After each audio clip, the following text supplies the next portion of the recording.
जय श्री कृष्ण दोस्तों। आज की वीडियो में आप लोग सुनेंगे एकदंत चतुर्थी यानी ज्येष्ठ मास के गणेश चतुर्थी की व्रत कथा, जिसमें दयादेव नामक ब्राह्मण की कथा बताई गई है। आइए कथा का श्रवण करते हैं। पार्वती जी ने पूछा कि हे पुत्र, ज्येष्ठ मास की गणेश चतुर्थी को किस प्रकार पूजन करना चाहिए? इस महीने के गणेश जी का क्या नाम है? भोजन के रूप में कौन सा पदार्थ ग्रहण करना चाहिए? इसकी विधि का आप संक्षेप में वर्णन कीजिए।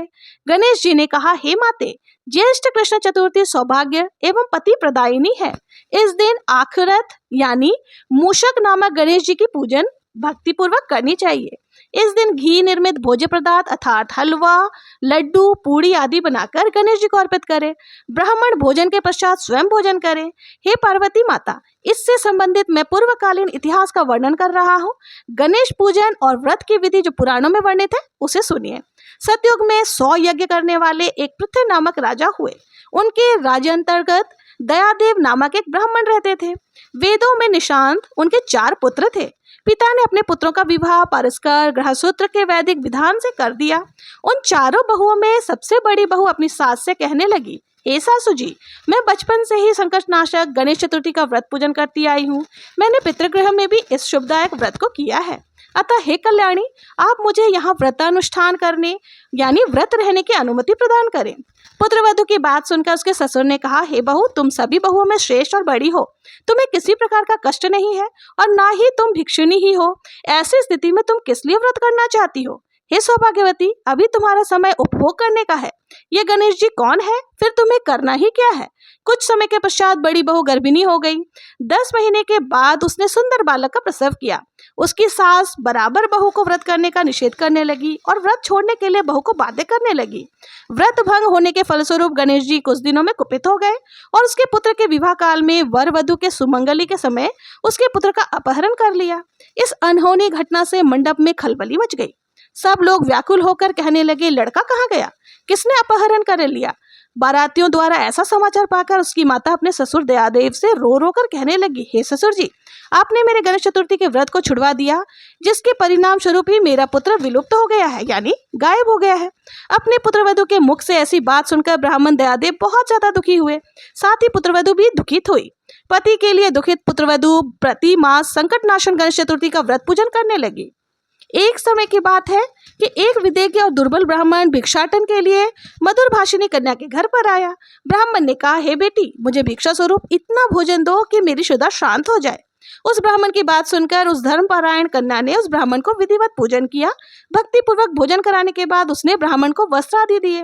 कन्या की सेवा से संतुष्ट होकर ब्राह्मण ने कहने लगा, हे कल्याणी, हम तुम पर बहुत प्रसन्न हैं। तुम अपनी इच्छा के अनुकूल मुझसे वरदान प्राप्त कर लो। मैं ब्राह्मण वेशधारी गणेश जी ही हूँ और तुम्हारी प्रीति के कारण यहाँ आया हूँ। ब्राह्मण की बात सुनकर कन्या हाथ जोड़कर निवेदन करने लगी, हे विघ्नेश्वर, आप जब मुझ पर प्रसन्न हैं तो मुझे मेरे पति के दर्शन करा दीजिए। कन्या की बात सुनकर गणेश जी ने उससे कहा, हे सुंदर विचार वाली, जो तुम चाहती हो वही होगा। तुम्हारा पति शीघ्र ही आएगा। कन्या को इस प्रकार का वरदान देकर गणेश जी वहीं पर अंतर्ध्यान हो गए। उसी समय की बात है कि सोम शर्मा नामक ब्राह्मण नगर के एक वन में उस द्विज बालक को नगर में लाए। अपने पौत्र को देखकर दयादेव नामक ब्राह्मण अत्यंत प्रसन्न हुए। बालक के माता पिता के हर्ष की कोई सीमा न रही। साथ ही संपूर्ण नगरवासी भी हर्षित हुए। बालक की माता ने पुत्र को छाती से लगा लिया और कहने लगी, गणेश जी के प्रसाद से ही मैंने खोए हुए पुत्र को प्राप्त किया है। उसे नए वस्त्र आभूषण से अलंकृत किया। दयादेव तो बारंबार सोम शर्मा को प्रणाम करने के कहने लगे, हे द्विजराज, आपकी कृपा से ही मैंने खोए हुए पुत्र को पुनः प्राप्त किया है। खोया हुआ बालक घर में आ गया। सोम शर्मा को सुस्वादु भोजन कराकर धोती दुपट्टा से भूषित करके गोदान दिया गया। फिर से मंडप का निर्माण करके विधि पूर्वक वैवाहिक कार्यक्रम को संपन्न किया गया। इससे सभी पूर्ववासी बहुत ज्यादा प्रसन्न हुए। वो भाग्यशालिनी कन्या अपने पति को पाकर धन्य हो उठी। ज्येष्ठ मास के कृष्ण पक्ष की चतुर्दशी मनुष्यों के मनोरथ को पूर्ण करती है। इस दिन नर नारियों को एकदंत गणेश जी की पूजन जरूर से करनी चाहिए। हे देवी, पूर्व कथित रीति से भक्ति पूर्वक जो व्यक्ति इस व्रत एवं पूजन को करेंगे उनकी संपूर्ण इच्छाएं पूरी होगी। श्री कृष्ण जी कहते हैं कि हे राजन युधिष्ठिर, भगवान गणेश जी के व्रत का ऐसा ही महात्म्य है।